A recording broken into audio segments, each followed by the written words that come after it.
Imagine this, a billionaire financier entangled in the web of power, privilege, and unspeakable crimes. He rubs shoulders with presidents, tech titans, Hollywood elites, musical icons, and then he's found dead in a maximum security jail, officially a suicide. But whispers of conspiracy echo through the halls of justice. This is the story of Jeffrey Epstein, the man who knew too much. And just when you thought the shadows had settled, new revelations explode into the light. Again, welcome to the American Side. I'm Maheen Mustafa, and today we unravel the Epstein files. American Side.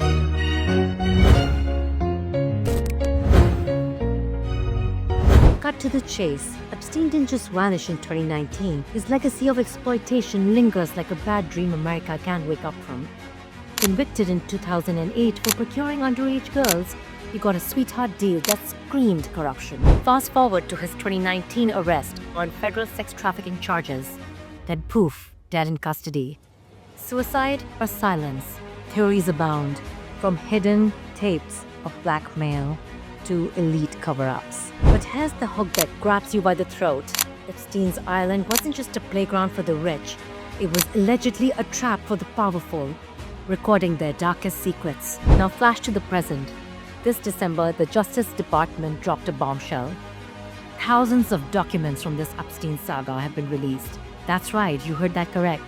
Tens of thousands of uncovered, unsealed documents and records of this onion that continues to peel. But let's talk about the American side, the heavy hitter stateside. The file spotlight Donald Trump like never before. Why now? This release stems from a law signed by President Donald Trump himself, mandating transparency in the Epstein files and the release of them. Ironic, isn't it? The man mentioned in these documents is the one who's exposing them. Now, transparency? That's a double-edged sword, cutting through years and years of secrecy, leaving us hungry for more. The Justice Department under Attorney General Pam Bondi was legally required by the Epstein Files Transparency Act signed by Trump himself to release everything by December 19th.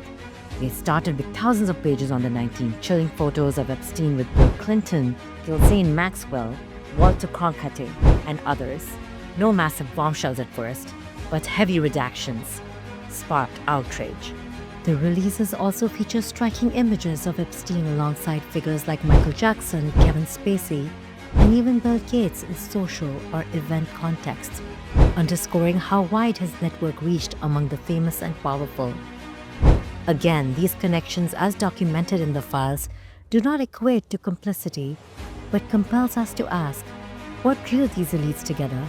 Then came December 23rd. Nearly 30,000 more pages dropped, packed with hundreds of references to Donald Trump. Flight logs confirm he rode the infamous Lolita Express at least 8 times in the 1990s, some flights with Maxwell aboard, and a redacted 20-year-old passenger. Subpoenas went to Mar-a-Lago for employment records. Emails from 2020 prosecutors note Trump flew many more times than previously reported. No direct accusations of wrongdoings, but the proximity? Chilling. And just when the flood seemed to slow, Christmas Eve bombshell. The FBI in the Southern District of New York uncovered over 1 million more documents potentially tied to Epstein and Maxwell, processing with victim-protected redactions. Reps Ro Khanna and Thomas Macy, the bill's co-sponsors, threatened inherent contempt charges against Bondi. Victims called the delays and blackouts a slap in the face. Democrats scream selective cover-up. Trump allies point to Clinton photos. Meanwhile, fakes like the fabricated Epstein letter surfaced in the mix, adding to the chaos. Why the stall? Transparency promised by the law Trump signed now feels like a slow-motion drip. Protecting victims, officials say, but critics see something darker, shielding the powerful from full exposure. With over 1 million pages still lurking, who knows what bombshells await? More names? More flights? More evidence of the elite network that allegedly preyed on the vulnerable? Think about the victims, brave women who fought for years. These partial drops validate their pain, but the endless delays and redactions, they scream how the system still fails them. Epstein's web ensnared minors from broken homes, trafficking them like commodities to the elite. And the enablers?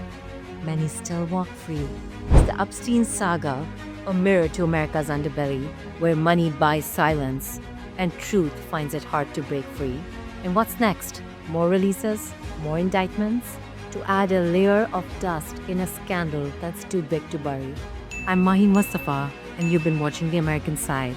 Until next time.